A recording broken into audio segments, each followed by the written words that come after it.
Kali ini barangkali dari pihak Polres Sleman punya kepentingan bahwa jangan sampai kemudian terjadi vigilante, bahwa dengan dalih sayang istri atas nama melawan kejahatan, maka seolah-olah masyarakat boleh melakukan aksi main hakim sendiri. Kalau sang suami dalam kurung para laki-laki punya perasaan yang mirip nih semua, itu istilahnya adalah heat of passion. Kita Indonesia kan ya, darah naik ke ubun-ubun. Ya. Puncak gelegak emosinya para suami. Pertanyaan, ketika melakukan pengejaran itu sebetulnya targetnya apa sih? Seandainya Mas Hogi berhasil menghentikan penjamret, apa sih yang akan dia lakukan? Mengapa sesungguhnya saya berharap tidak sampai ke pengadilan? Karena menurut saya nih, dua belah pihak ini punya status ganda. Mas Hogi itu adalah korban yang sayang beribu sayang menjelma jadi pelaku di mata polisi. Sementara penjamret adalah pelaku yang akhirnya bergeser jadi korban. Kayak sinetron jadi. Dulu mana ada mahasiswa non UGM apalagi swasta yang berani-beraninya membuli UGM. Gak ada yang berani. Sekarang dibully UGM. UGM kepanjangan apa? Universitas Gangguan Mental. Ketika narasi suami bela istri itu mengudara dalam kasus Sleman, netizen membeli narasi itu. Artinya menyetujui narasi itu. Tapi ketika seorang Ferdy Sambo juga mengklaim saya sedang membela istri saya dalam kasus Ferdy Sambo, ada satu persoalan yang saya tangkap sangat mendasar justru pada anggota DPR. Bahwa kenapa kalimat yang menurut saya offside itu disambut dengan tepuk tangan. Menurut saya DPR, Komisi 3 DPR semestinya memberikan peringatan kepada Kapolri untuk tidak mengeluarkan kalimat semacam.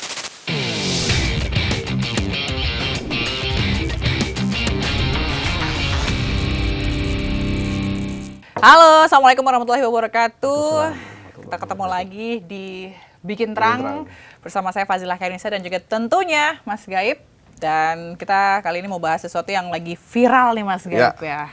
Biar terang. Biar terang benar yang soal ketidakadilan, ketidakadilan. Dan ramai di media sosial. Benar, ramai banget di media Jadi sosial. ada yang nyontoin, tiba-tiba ada orang perempuan gitu di jambret. Jambret. Terus ada orang mau lari, mau nolongin, nggak jadi. Nggak jadi. Loh, Mas kok nggak mau nolongin saya? Ntar sih jadi tersangka. Dan itu yang nonton ribuan orang. Ribuan orang. Gitu. Jadi mereka khawatir kalau mereka bantuin nanti dikejar, kemudian yang malingnya atau jambretnya jatuh, meninggal, mereka jadi tersangka. Jadi tersangka. Nah, sekarang kita tanya nih ke langsung Mas Reza Indragiri. Jambret. Mas, kasus langsung aja ya kita. Memang viewers sudah pasti tahu saya siapa. Oh, udah pasti udah tahu pasti dong. tahu. Udah Udah Reza Indragiri udah pasti tahu. Ya udah. Gak apa kita kenalin lagi aja. Iya, kayak kurang pede kayaknya. Kurang pede. Orang tuh kalau udah, kita kalau di Google tuh ya, pakar psikologi forensik, Pasti keluarnya keluar Reza Indragiri Reza Amril. Indragiri. Bener nggak ada yang lain Iya. gitu. Yang kadang suka beda sendiri ininya, analisanya. Analisanya. Tapi kita taunya bener setelah beberapa tahun, oh ya bener juga nih Reza ngomong. Terima kasih Mas Reza Indragiri, ahli psikolog forensik. Terima kasih Mas Gaib, Bazila, terima kasih. Udah mau bikin terang. Ya, Mas, ini langsung aja kita ke kasus yang di Sleman. Sleman. Ada seorang suami yang melihat istrinya dijambret, Jambret. kemudian dia kejar dengan mobil, kemudian jambretnya nabrak tembok, kena pepet-pepetan sedikit, kemudian meninggal dunia di tempat, dan si suami dijadikan tersangka. Ya. Setelah itu viral, masyarakat merasa ada ketidakadilan di sini. Yes. Nah, bagaimana menurut Mas Reza situasi yang pelik ini, yang sebenarnya udah ada beberapa kejadian sebelumnya? Yes. Pada dasarnya saya berpikir jangan-jangan memang dua belah pihak sama-sama punya kepentingan ya.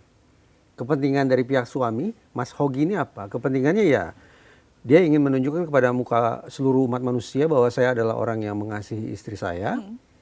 Dan saya juga punya kepentingan untuk meyakinkan semua bahwa kami ini adalah korban. Ini korban sempurna nih. Ada korban primer yaitu istri saya, korban sekunder adalah saya dan anak-anak. Serta korban tersier, siapa itu? Ya masyarakat yang selama ini juga barangkali sudah berulang kali jadi korban aksi kejahatan jalanan, tapi kemudian tidak tertangani oleh otoritas penegakan hukum. Itu kepentingan dari sisi Mas Hogi. Iya. Sementara dari sisi polisi, barangkali dari pihak Polres Sleman punya kepentingan bahwa jangan sampai kemudian terjadi vigilante. Bahwa dengan dalih sayang istri, atas nama melawan kejahatan, maka seolah-olah masyarakat boleh melakukan aksi main hakim sendiri. Vigilante. Jadi barangkali sekali lagi, kenapa kemudian polisi menersangkakan Mas Hogi dengan pasal 310 dan 311 adalah karena dalam rangka menghentikan kemungkinan terjadinya vigilante itu. Oke. Lalu apa bedanya main hakim sendiri sama pembelaan? Apakah ada garis pembedanya? Poin bagus. By default secara normatif, apalagi di ruang publik, kita tidak boleh dong berkompromi terhadap aksi main hakim sendiri. Yes. Nggak boleh dong, nanti akan ditangkap oleh publik secara keliru kan. Tetapi pertanyaan relevan adalah kemudian lantas bagaimana kita membedakan mana ini main hakim sendiri dan kemudian mana ini membela diri begitu ya. Kita kasih nama dulu yuk, kita samakan persepsi dulu nih. Kan tadi Mas Gaib sudah cerita nih, ini awalnya adalah seorang suami yang mau bela istri. Kenapa sih sampai sang suami mau bela istrinya? Kalau Mas Gaib berada dalam situasi seperti itu, apa perasaan Mas Gaib? Perasaan saya, ngelihat istri di jambret. Istri dijahati begitu? Marah. Marah. Skala 0 sampai 10, marahnya di mana? 9,5. 9,5. Jadi sudah hampir maksimal. Udah hampir maksimal. Ya. Tanya lagi ya. Tanya. Kameramen. Udah punya istri belum? Alhamdulillah belum sih. Udah. Pas yang udah punya istri. Ya udah. Udah. Udah punya istri? Iya punya istri. Punya istri. Mas, kalau menyaksikan dengan mata kepala sendiri, siang bolong, istri dijahati begitu di tempat terbuka, apa perasaannya? Ya kesel sih. Kesel? Iya, kesel terus kesel banget lah. Oh, kesel banget. Oke. Kalau saya marah dia kesel banget. Ya. Skala kesel bangetnya 0 sampai 10 berada di mana? 10 lah. 10 lebih tinggi lagi masih dong. bawah nih. Satu lagi. Furqan. Mas Furqan Itu nih. saya istri ya nih. Udah punya istri, saya lihat foto profilnya udah Iya, punya iya. istri. Sorry. Kalau dalam situasi serupa, apa perasaannya? Marah pasti marah. 0 sampai 10? Refleks 10 lah. 10. Oke, nah sekarang kita namai nih. Oke. Kalau sang suami dalam kurung para laki-laki punya perasaan yang mirip nih semua, itu istilahnya adalah heat of passion. Kita Indonesia kan ya, darah naik ke ubun-ubun. Ya. Puncak gelegak emosinya para suami. Heat of passion. Berarti sang terdakwa akan mencoba menunjukkan ke hakim, perbuatan saya ini dilatar belakangi karena darah saya sudah naik ke ubun-ubun. Heat of passion. Apakah hakim akan menerima itu atau akan menolaknya? Tentu harus diuji. Karena ruang sidang pada dasar adalah proses ujian. Nah, dari Khazanah Psikologi Forensik ada 5 tahap yang harus dilalui. Untuk sampai pada sebuah simpulan, untuk sampai pada sebuah putusan, terima atau tolak. Klaim itu. Klaim heat of passion itu. Dimulai dari tahap pertama yaitu memastikan dulu kita punya kesamaan persepsi ini. Ini kita bicara peristiwa apa? Peristiwa provokatifnya apa? Penjambretan. Oke, clear ya? Tahap pertama selesai. Tahap kedua, hakim akan melakukan appraisal, memperhitungkan bagaimana sesungguhnya sang terdakwa ini menilai apa yang dia yakini sebagai penjambretan itu. Karena penjambretan di kepala saya, penjambretan di kepala jaksa, penjambretan di kepala hakim, itu boleh jadi berbeda satu sama lain. Dari situlah hakim akan mencoba mengecek, coba ceritakan. Dalam situasi penjambretan itu posisi mobilnya di mana? Posisi motor jambretnya di mana? Posisi istri di mana? Dan seterusnya dan seterusnya. Ujung dari tahap kedua pengujian ini adalah hakim akan menyimpulkan di lubuk hati mereka. Ini terdakwa ini penilaiannya terhadap situasi penjambretan itu memang realistis atau overdosis. Oh. Itu dulu. Iya. Tapi tidak dikatakan ya, oke ini kayaknya berlebihan. Dia berkata dalam dirinya Dia dia. berkata-kata Oke. dalam hatinya. Oh, ini kayaknya terdakwa berlebihan nih. Oh, ini terdakwa sepertinya penilaiannya tidak sesuai dengan situasi ini. Seperti itu ya. Oke, masuk ke tahap ketiga. Dieksplorasi sekarang apanya? Kalau tadi kan pengindraannya, sekarang masuk eksplorasi ke emosinya. Kurang lebih seperti inilah. Ternyata terdakwa emosinya menggelegak sampai ke ujung kepala. Karena dia ngelihat langsung. Iya. Melihat langsung. Oke. Selesai tahap ketiga, masuk ke tahap keempat. Tapi ada dasar teori. Dasar teori dulu. Kalau emosinya sedemikian membumbung, semestinya rasionalitasnya akan anjlok turun. Nggak mungkin berbarengan. Pasti salah satu naik, salah satu akan turun. Sekarang kita cek terdakwa. Kalau misalnya Mas Hogi duduk di kursi terdakwa, mari kita takar. sebelum terdakwa melakukan pengejaran terhadap penjamret, apa yang dilakukan oleh terdakwa terlebih dahulu? Dari pemberitaan nih yang saya simak, ada versinya begini. Ternyata Mas Hogi mengecek istrinya terlebih dahulu. Berarti dia sempat mempertimbangkan secara rasional, ada opsi yang harus dia pilih. Saya akan mengejar penjamret atau saya memilih melihat istri saya dulu. Dengan dua opsi semacam itu, ternyata Mas Hogi memilih bahwa saya harus lihat istri terlebih dahulu. Setelah istri dipastikan kondisinya baik-baik saja, barulah Mas Hogi melakukan pengejaran. Pertanyaan, ketika melakukan pengejaran itu sebetulnya targetnya apa sih? Seandainya Mas Hogi berhasil menghentikan penjamret, apa sih yang akan dia lakukan?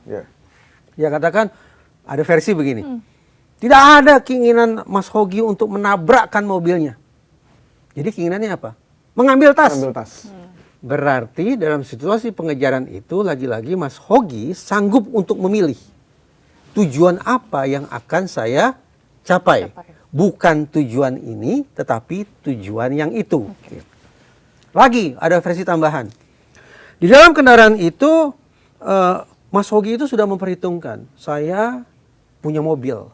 Berarti mobil merupakan sumber daya atau kekuatan yang saya punya. Sewaktu-waktu terjadi konfrontasi dengan penjamret itu. Iya. Kan penjamret bawa cutter. Cutter dibandingkan dengan mobil, kalaulah terjadi benturan, lebih dahsyat yang mana? Mobil. Lebih dahsyat mobil. Oke. Nah, sekarang mari kita simpulkan. Ngakunya marahnya 9,5.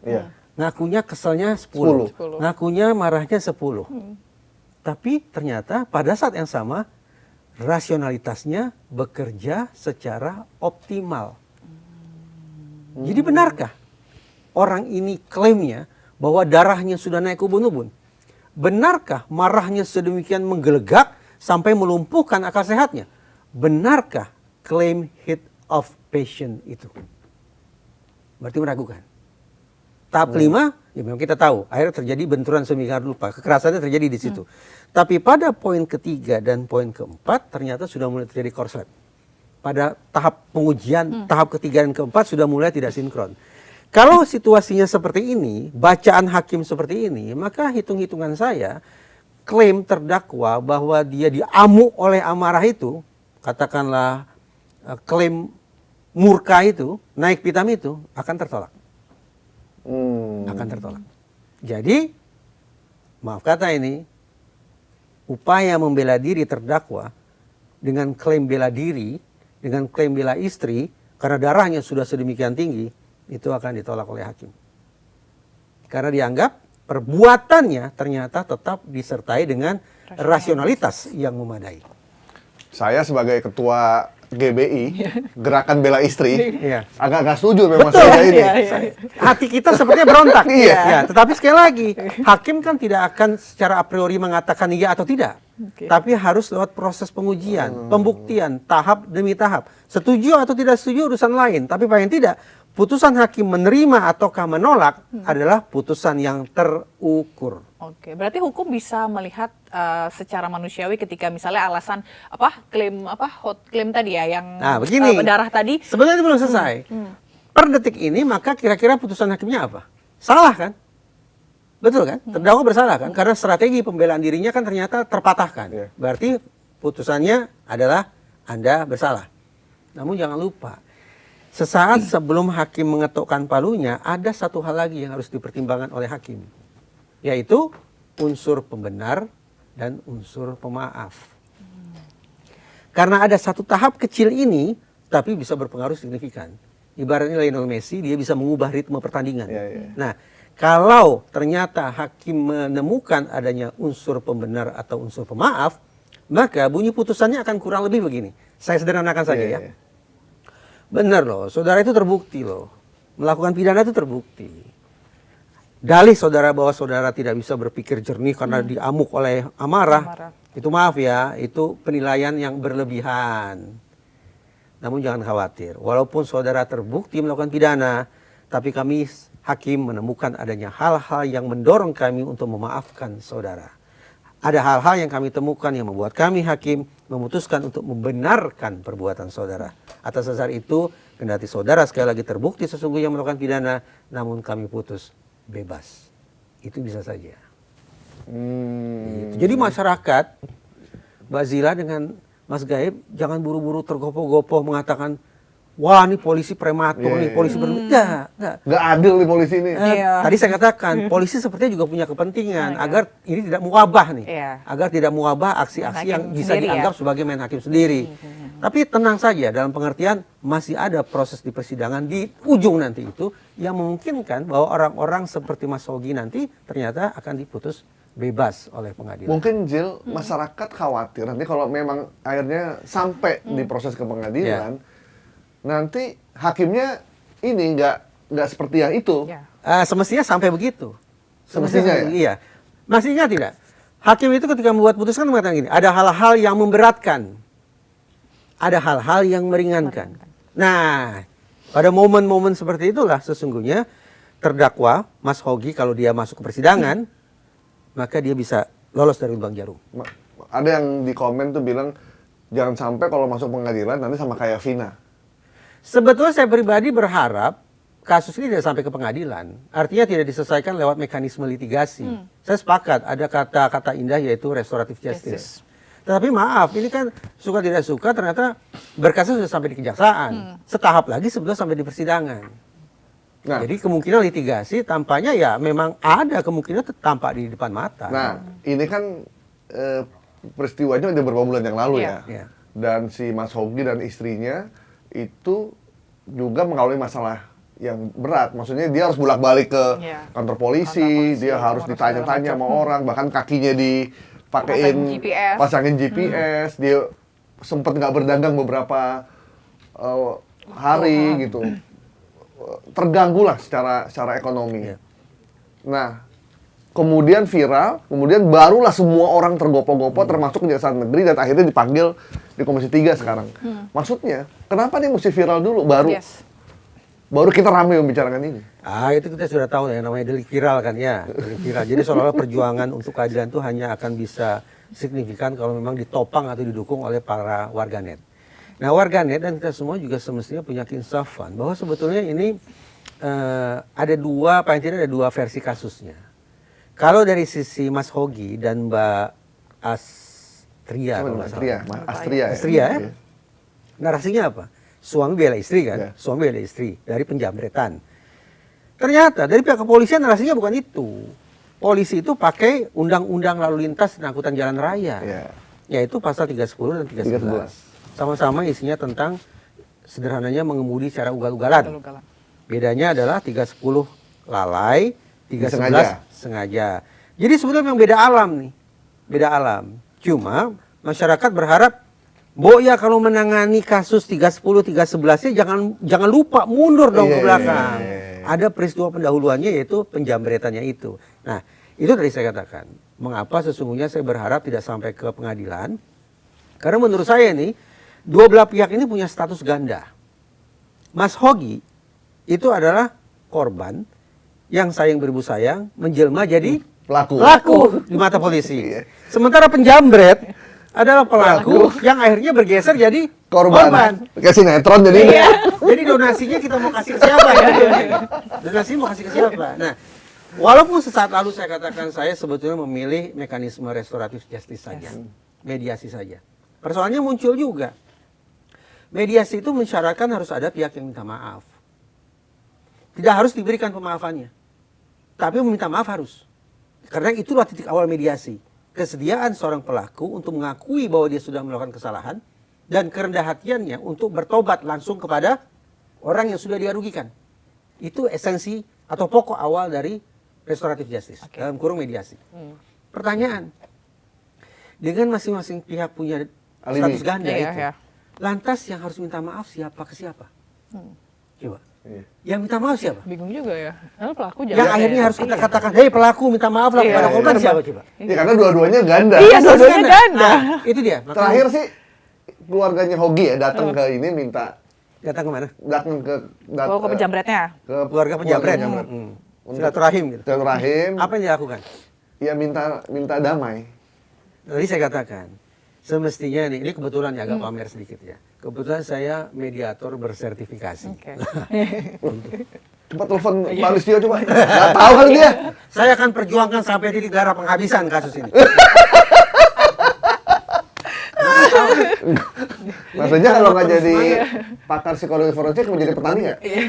Itu agak merendahkan profesi petani loh. Oh gitu ya? Seolah-olah. Oh, iya, salah tuh ya. Daripada amit-amit jadi menteri, mendingan saya jadi petani. Kan kesannya begitu. Ini negara Agraris. agraris. Kalau gitu saya mau jadi nelayan aja deh. Iya, benar-benar. Presidennya pernah jadi ketua HKTI loh. Oh, iya, Apa bener. HKTI? Himpunan Kerukunan Tani Indonesia. Tuh. Oh. Tapi kalimatnya kan jadi gitu. Amit-amit ya Bang Bayi. Daripada saya jadi menteri ini, mendingan saya jadi petani. Tepuk tangan dong, gedung DPR kan tepuk tangan tuh. Menyala Pak Listio.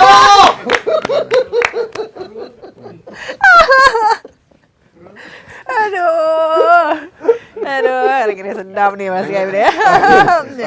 Tadi apa pertanyaannya?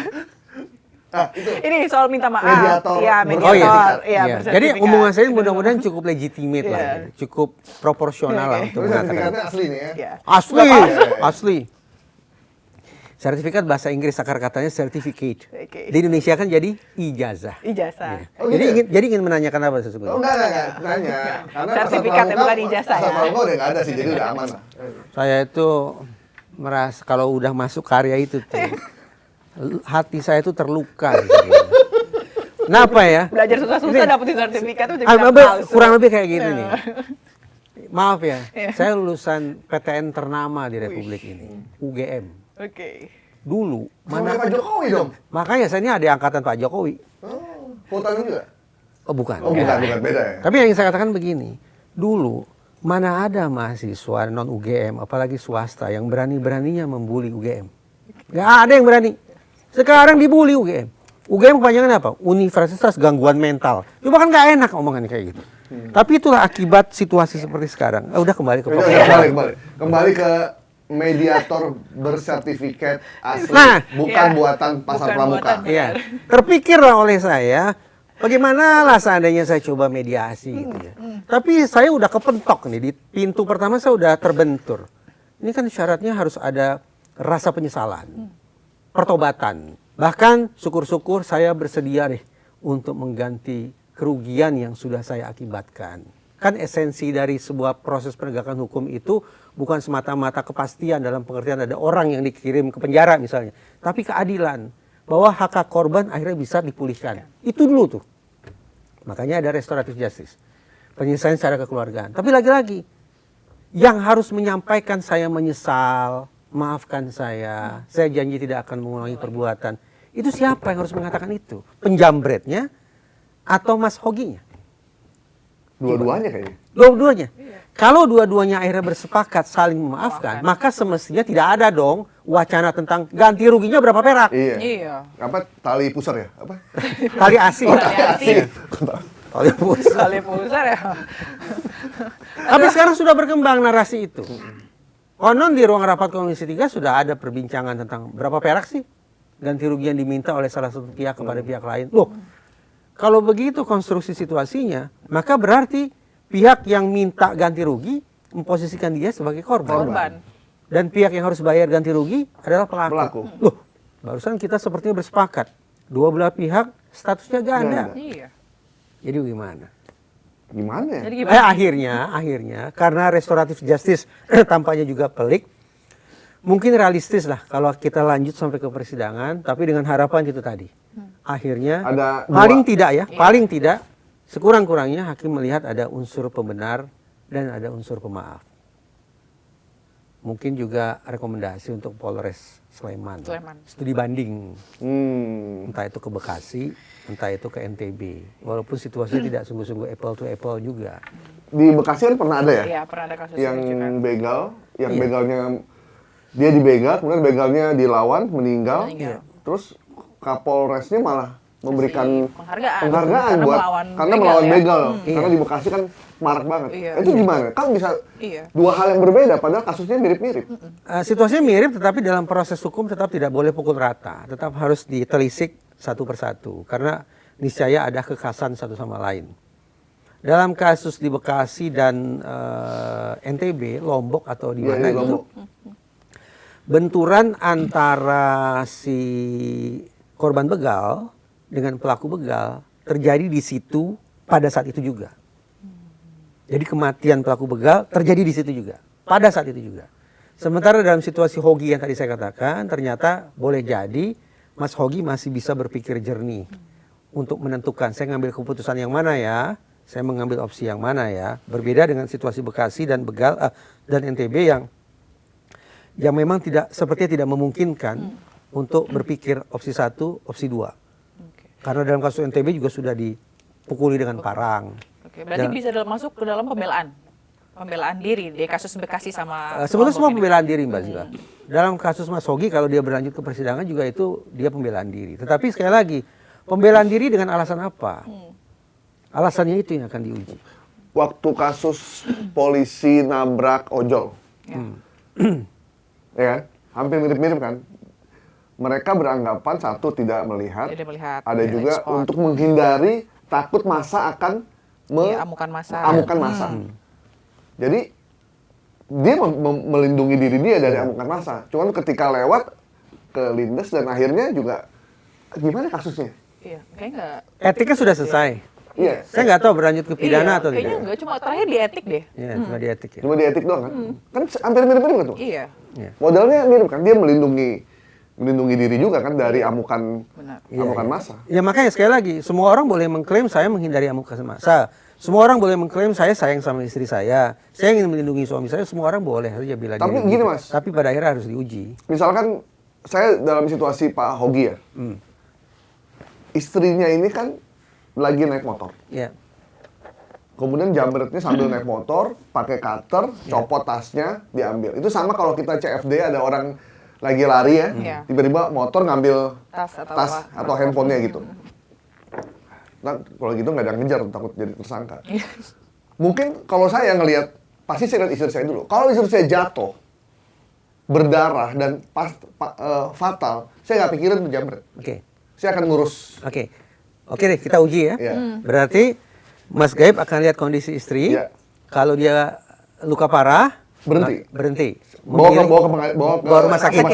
Itu penyawa paling utama. Oke, karena isunya sangat mendasar ya, Iya. hidup atau mati Hidup gitu kan atau ya. mati. Oke. Tapi seandainya istri Mas Gaib dalam kondisi hidup, lalu Mas Gaib akan melakukan apa? Mengejar. Mengejar. Iya. Pertanyaan saya, ketika Mas Gaib mengejar penjamret tujuannya apa?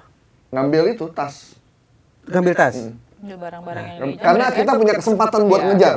Ya. Itu yang tadi saya katakan. Kalau itu yang dilakukan, boleh jadi hakim mulai mempertanyakan, benarkah orang ini marahnya 9,5? Karena ternyata rasionalitasnya tetap berjalan secara optimal. Klaim naik pitam, klaim hit of passion itu justru akan mengena pada sasaran ketika yang Mas Gaib lakukan adalah kemudian menabrak penjamret.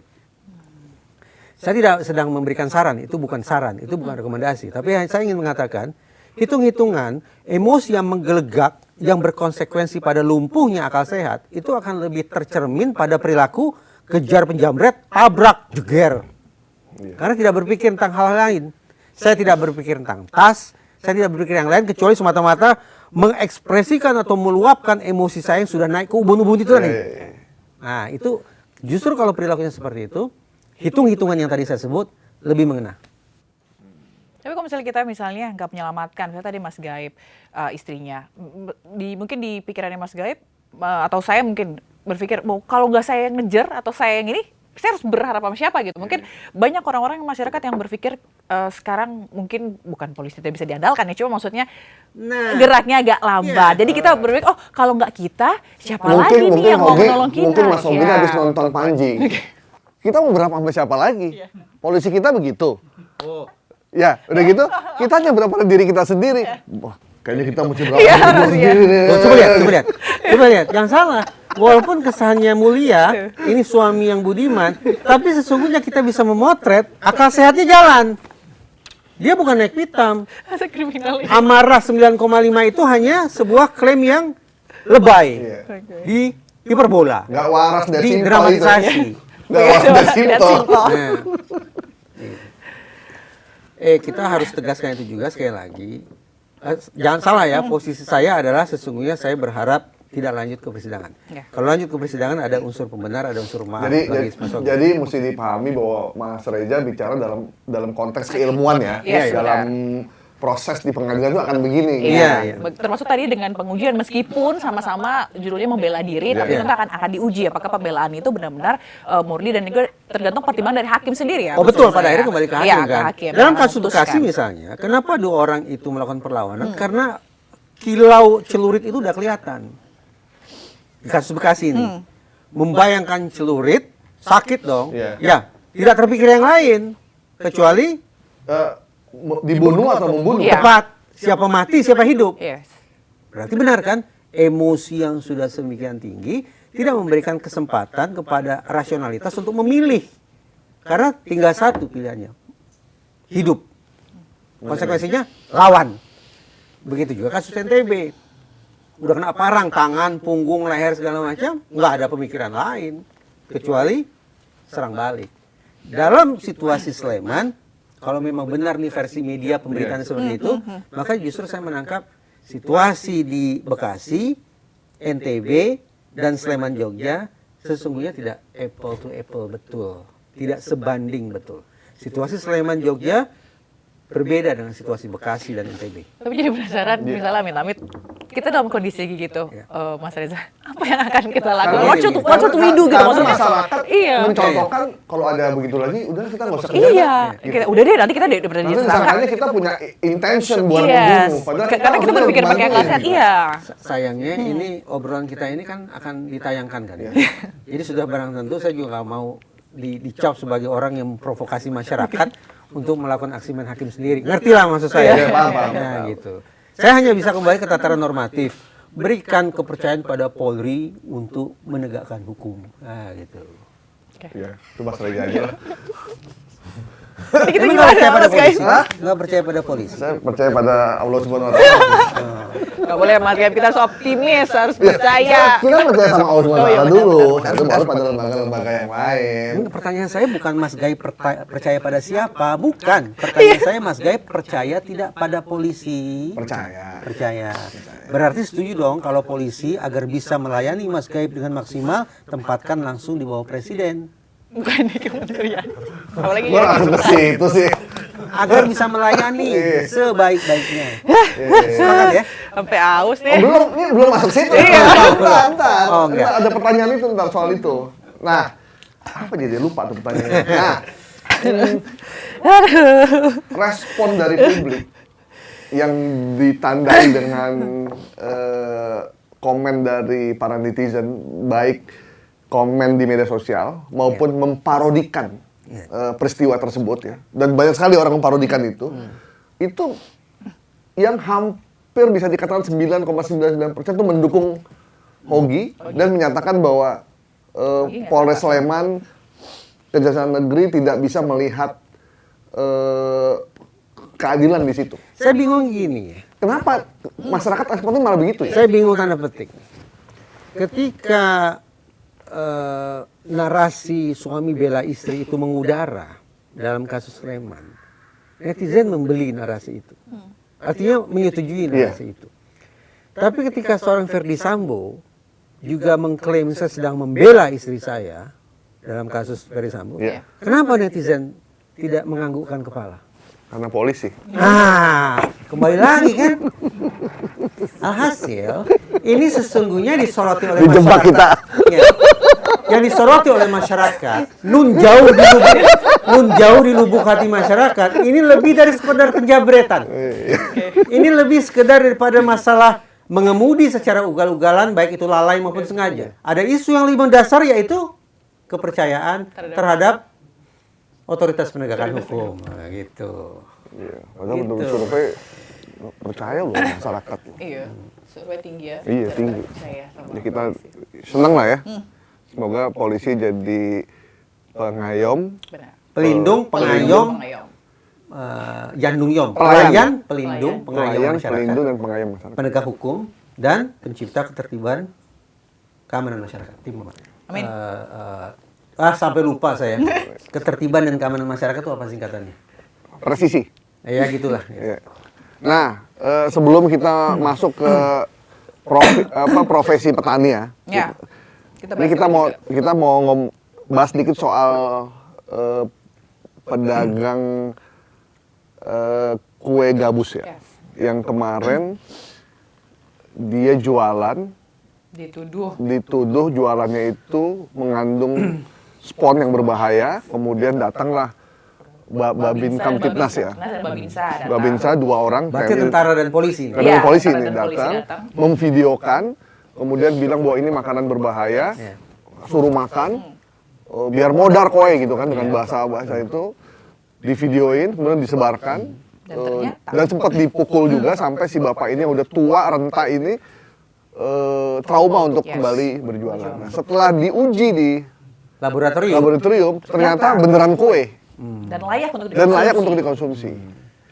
Ujinya pun di lab kepolisian. Artinya benar, dalam kasus ijazah palsu harus ada uji saintifik.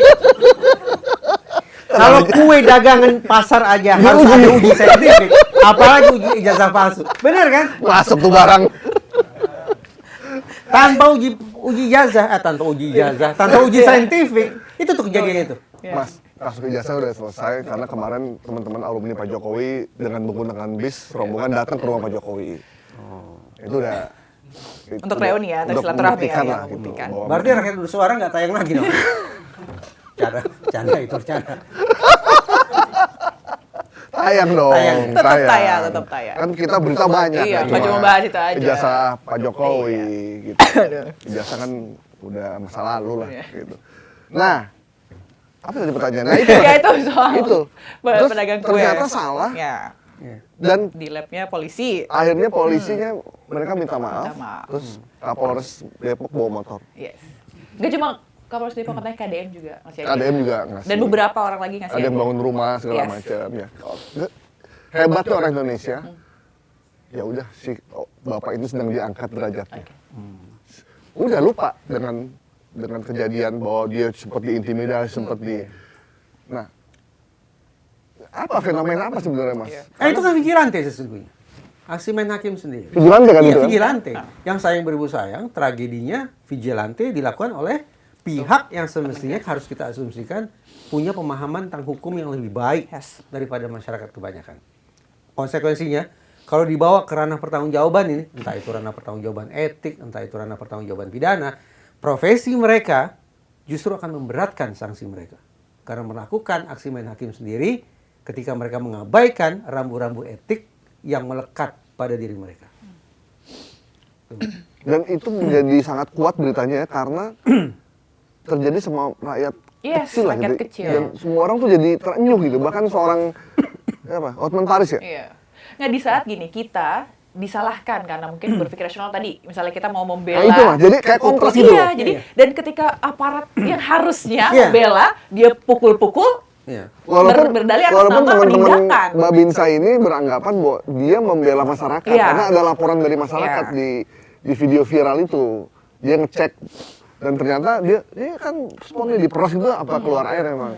Apa sih sesungguhnya definisi vigilante? Vigilante itu adalah tindak tanduk atau aksi atau perilaku yang diklaim untuk menegakkan hukum, menciptakan ketertiban, mendatangkan kepastian dan seterusnya. Tapi sayangnya vigilante melakukan atau mencapai semua tujuan itu dengan cara-cara yang melanggar hukum itu sendiri.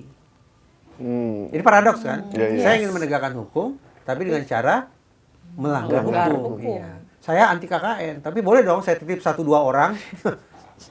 Enggak. Yang lain aja. Iya. Emang saya bicara apa? Itu. Hanya ilustrasi. Ilustrasi doang nih. Kesamaan situasi. Nggak, takutnya tiba-tiba langsung suka belok dia. Gitu. Iya. Itu paradoks. Paradoks ya. Oh iya. Nggak boleh KKN ya. Nggak Saya boleh. ngomong ya. Nggak boleh. Nggak boleh kan zaman Pak Harto dulu tuh. Udah. Apa sih artinya KKN? Ya udah balik lagi dulu nih ya. Kolusi. Nepotisme. Nepo baby. Ya kita Saya sepakat Presiden Prabowo ketika bilang kalau perlu hukuman 50 tahun untuk korupsi. untuk koruptor. Koruptor. Iya. Tapi kok besoknya ada abolisi, ada amnesti gitu. Di itu tuh biasanya di daerah-daerah Afrika tuh Kongo itu biasanya banyak nepotisme tuh. Main terus ini. Bapaknya, ponakannya gitu. Sebenarnya itu dimulai di pilkada. Kongo. sih. Kongo nih ya. Kongo. Saya pas salah dengar Solo atau Kongo kepastian? Kongo. Kongo. Kongo. Emang sama-sama O. Iya, cuman belakangnya O ya. Ini Kongo, bukan Kongo, Solo beda. Beda. Kongo di Afrika, Solo di sana. Di Jawa Tengah. Oh di Solo mah memang udah feodal kan, karena ada kerajaan Kerajaan Solo. Ribut terus juga lagi. Terus juga lagi memperebutkan ini. Memperebutkan ini kewenangan. Emang di mana ada uang selalu ada keributan tuh. Biasanya begitu ya. Di mana ada uang ada keributan tuh udah dari zaman dulu tuh begitu. Ya semoga baik-baik aja lah. Oke. Mas, ini tadi udah beres ya yang tadi soal bapak itu ya. Semoga Udah 2 nih. Iya. ya dua. Jambret udah. Udah. Tukang kue Gue udah. ya. Sekarang soal aksi heroik Pak Kapolri kemarin di Komisi 3 DPR. Sepengalaman kita ya, belum pernah ada Kapolri yang seheroik itu membela institusinya. Bahkan dia bilang sampai titik darah penghabisan. Untuk semua jajaran memperjuangkan bahwa Polri harus berada di bawah Presiden. Bagaimana Mas Reza melihat ini? Sementara proses reformasi Polri ada timnya kan tuh, itu masih berlangsung dan ini masih wacana juga, tapi Pak Kapolri sudah menegaskan itu di depan anggota dewan yang terhormat dan diberi applause yang luar biasa. Ada satu persoalan yang saya tangkap sangat mendasar justru pada anggota DPR. Bahwa kenapa kalimat yang menurut saya offside itu disambut dengan tepuk tangan. Menurut saya DPR, Komisi 3 DPR semestinya memberikan peringatan kepada Kapolri untuk tidak mengeluarkan kalimat semacam itu. Kenapa? Anggaplah Kapolri Jenderal Listio Sigit Prabowo punya keinginan Polri tetap harus berada di bawah Presiden. Ya. Tetapi nasib Polri, eksistensi Polri, posisi Polri, kedudukan Polri tidak ditentukan oleh Kapolri, tapi ditentukan oleh undang-undang. Undang-undang yang menentukan Polri berada di mana. Ya. Yang menyusun undang-undang siapa? Eksekutif sama DPR dan pemerintah. Itu artinya Kapolri secara normatif harus mengatakan begini. Kalaulah kalimat itu ingin dikatakan, sebetulnya saya berharap Polri tetap berada di bawah Presiden. Tetapi walau bagaimanapun, institusi kami menghormati keputusan yang diambil oleh DPR dan pemerintah. Seandainya DPR dan pemerintah memutuskan bahwa kami harus berada di bawah kementerian, dan keputusan itu tercantum dalam Undang-Undang Polri, berarti mengubah Undang-Undang Polri, kami akan menghormati itu. Semestinya begitu. Cakep tuh kalimatnya. Kalau hanya berhenti, saya ingin Polri tetap langsung berada di bawah Presiden. Dan saya minta jajaran untuk memperjuangkan itu sampai titik darah penghabisan, memunculkan kesan Polri di bawah Kapolri Jenderal Listio Sigit akan melakukan pembangkangan, bahkan pemberontakan terhadap siapapun yang bertolak belakang dengan keinginan saya. Termasuk DPR dan pemerintah sekalipun. Serem banget ya. Loh, itu konsekuensi dari kalimat semacam itu. Makanya tadi saya katakan kalimat itu offside. Sayangnya DPR tidak cukup peka menangkap adanya kalimat yang sudah keluar garis semacam itu. Mungkin DPR nggak punya VAR kali. Ngeliatin. Harusnya itu lihat VAR dulu. lihat VAR dulu. Pak Kapolri. Oh ya, stop dulu ya, stop dulu. Mohon, Pak. Pak Habibur Rahman nih. Iya. Lihat VAR dulu. Dia balik lagi. Oke, Kartu kuning, kartu setelah merah. VAR kita lihat, kita putuskan bahwa ucapan Kapolri lanjut. Iya. Kalimat Kapolri itu adalah kalimat yang mengesampingkan undang-undang. Bahwa seolah-olah sekali lagi nasib Polri, kedudukan Polri, posisi Polri adalah ditentukan oleh Polri. Nggak bisa. Kenapa Pak Listio mengungkapkan kalimat itu? Apakah memang itu di alam bawah sadar dia bahwa selama ini memang polisi ya superior? Saya pinjam mulut orang nih ya. Oke. Saya menerima sekian banyak WhatsApp dari berbagai macam institusi yang penilaiannya seragam. Penilaiannya seragam. Ada yang menggunakan kosakata arogan, ada yang menggunakan kosakata pongah. Itulah yang semua yang saya terima esensinya seperti itu. Tetapi begini, akhirnya kan saya akan mikir, ini ada perbedaan kayaknya nih antara dinamika di ruang sidang dengan dinamika di luar ruang sidang Komisi 3. Lantas tanda petik siapa gerangan yang semestinya menengahi itu semua? Iya. Siapa? Presiden. Presiden. Nah, kalau kita posisikan presiden sebagai pihak yang akan menengahi itu, kesenjangan antara di dalam ruang rapat dan luar rapat itu harus ditengahi. Menurut Mbak Zila dan Mas Gaib, presiden melakukan apa sebaiknya? Ya kita. Ya. Kira-kira kan tadi menyebut presiden yang harus menengahi. Salah jemput kita deh. Dijebak lagi. Jadi pertanyaannya. ekspektasi Mas Gaib apa terhadap presiden? Presiden akan melakukan apa? Ya, Tetap. Presiden akan memanggil Pak Listio. Iya. Untuk? Ya, Pak Sigit. Ya. Sorry ya Pak Sigit ya. Ya. Harusnya jangan ngomong kayak gitu. Iya. Maaf, nanti restoratif justice dong. Sorry kan. Oh iya, benar. Saya tidak akan mengulangi perbuatan saya. Saya menyesali perbuatan saya. Enggak itu bercanda. Lanjut. Nah, jadi biar itu diputuskan nanti, karena kan tim reformasi hukum Iya. masih terus berjalan. Komisi Percepatan Reformasi Reformasi Polri. Iya. yang anggotanya banyak Tokoh-tokoh dari Kapolri Polri juga, biasa. mantan Kapolri, sama Pak Mahfud dan Pak Iya. Cimdia Sidiki. Iya. Ya paling gitu aja. Tunggu, sabar aja dulu. Seberapa yakin Mas Gaib Presiden akan memanggil Kapolri lalu menyampaikan kalimat itu? 50-50 apa phone a friend? 50-50. 50-50. 50-50 mah aman. Nggak boleh 50-50. Nggak boleh 50-50. Nggak boleh 50. Berapa? Oke, Forman. Karena Pak Presiden banyak urusan ya. Dan kita tahu dia kan mikirin negara ini udah kayak apa ya, mikirin rakyat. 60-40 lah. 60? 60 dia akan manggil, Manggil. 40 dia akan diemin aja dulu. Oke. Menyerahkan Pak Dasko tolong diurus. Saya punya pengharapan seperti itu. Saya punya pengharapan seperti itu. Tapi imajinasi yang muncul di kepala saya bertolak belakang dengan itu. Dasarnya dulu dong. Dasarnya dulu kenapa? Kok saya tidak begitu yakin gitu ya. Paling tidak ada tiga prediktor, 3 alasan. Kenapa saya meramal bahwa Presiden tidak akan menengahi itu sebagaimana keinginan Mas Gaib.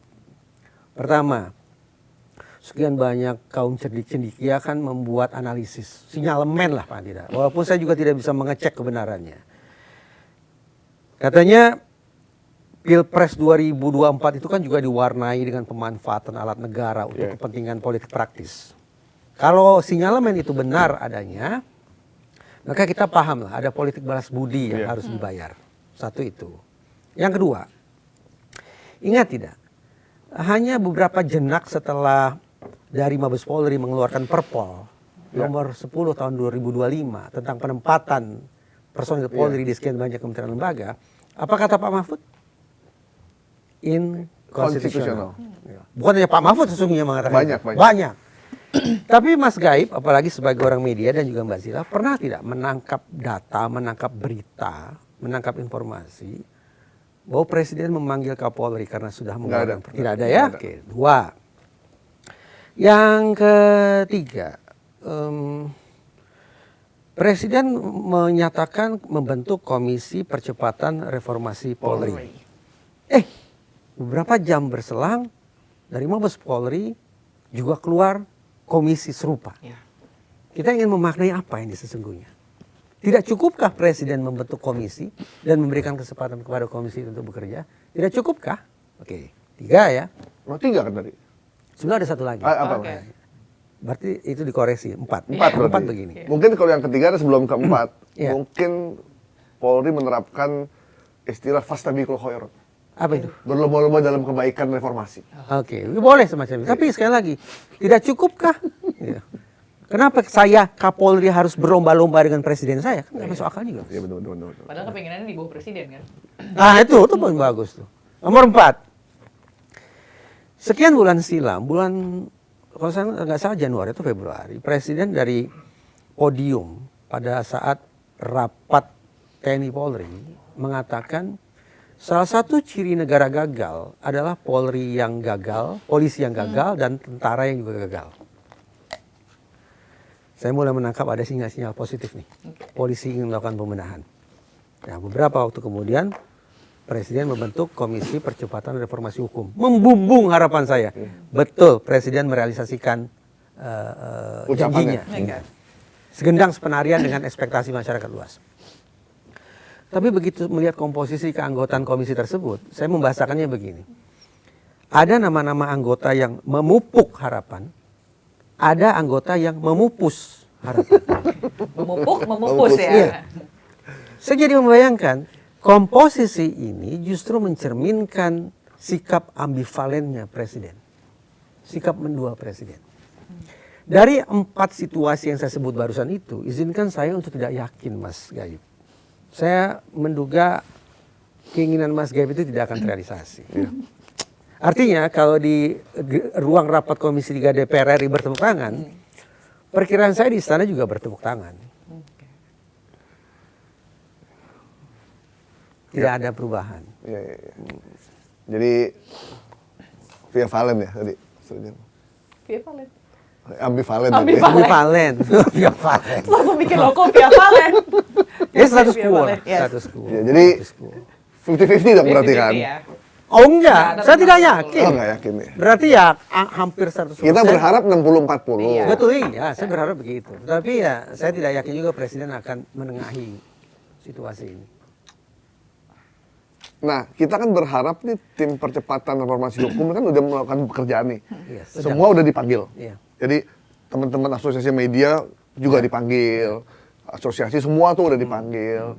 Nah, tapi kita belum tahu bagaimana prosesnya udah sampai mana dan apa yang dirumuskan juga kayaknya masih kalem-kalem aja. Dengan komposisi keanggotaan sebagian memupuk harapan dan sebagian memupus harapan, maka perkiraan saya rekomendasi yang dikeluarkan adalah rekomendasi yang sebenarnya kompromistis juga. Tidak sungguh-sungguh dengan itikat satu, yaitu meningkatkan performa Polri, tidak. Tapi 50-50, jadi kompromistis. Itu satu. Dan yang kedua, Jenderal Listio Sigit ini adalah salah satu anggota komisi loh. Iya. Dan kita tahu dong, di institusi kepolisian itu ada yang namanya Lepri de Corps kan, jiwa korsa kan. Artinya apa? Rasa persaudaranya tinggi kan. Nah di situ ada berapa mantan Polri? Hampir mayoritas. Nah absen saja lah ya. Ya. Ada Jenderal Tito Karnavian, Jenderal Idam Aziz, Jenderal Badrodin Haiti, Jenderal Ahmad Doviri, Jenderal Listio Sigit Prabowo. Dengan Lepri de Corps yang mereka punya, tambah sekian banyak orang yang lepasan ini, situasinya akan menghegemoni tidak? Iya. Nah, ya. Kalau misalnya dipakai suara terbanyak ya masih kalah lah Pak Mahfud dan Pak Jimli ya. Jadi ya saya menduga hasil kerja Komisi Percepatan Reformasi Polri itu akan mirip nasibnya dengan hasil kerja Komisi Percepatan Reformasi Hukum tahun 2023. Nggak salah Mas, negara ini pernah membentuk komisi serupa Mbak. Komisi Percepatan Reformasi Hukum. Di dalamnya juga ada rekomendasi tentang pembenahan terhadap institusi Polri. Iya. Tapi setelah rekomendasi jadi diapakan? Ada. Namanya juga rekomendasi. Iya. Bisa dijalankan bisa enggak kan? Iya. Itu yang menyusun siapa? Pimpinan siapa? Pak Mahfud. Pak Mahfud. Pak Mahfud sekarang juga ada di komisi. Padahal Pak Mahfud masih jadi Menko waktu itu. Oh, dia Menko, punya power. Punya power. Punya power. Tapi ternyata apa boleh buat lah ya. Ternyata hasil kerjanya juga menjadi sebuah dokumen negara saja barangkali. Nah, Komisi Percepatan Reformasi Polri pun menurut saya akan nasibnya kurang lebih sama. Buat apa kalau gitu? Buat apa kalau gitu? Iya. Sejak 0 km sebelum saya pertanyakan itu. Ya, karena kalau sejujurnya bagi saya, kalau kita menyimak media, kemudian melakukan sosial media monitoring, mengikuti diskusi-diskusi tentang Polri, kita sudah cukup banyak kok informasi. Sudah punya data memadai kok untuk menyusun daftar apa yang kiranya patut dilakukan oleh Presiden. Ya, jangan sampai tim itu hanya dibentuk untuk membuat masyarakat senang dan tenang aja dulu. Benar. Gitu. Bahwa akan ada rencana reformasi, tapi setelah itu ya udah begitu aja gitu. Sebenarnya buat masyarakat sih lebih ingin ada perubahan mendasar. Bahwa ada kasus ditangani dengan cepat. Terus masyarakat tidak takut untuk melapor. Kita kan harus sepakat ya, kita juga nggak bisa hidup tentram tanpa polisi. Iya. Kita ingin polisi kerja yang baik kan begitu kan. Tapi ya pembentukan komisi itu kan merupakan, bahkan Presiden sendiri mengakui ini Polri punya masalah besar, makanya saya membentuk komisi. Tapi sayangnya komposisinya ternyata merupakan anti klimaks juga. Itu menurut saya.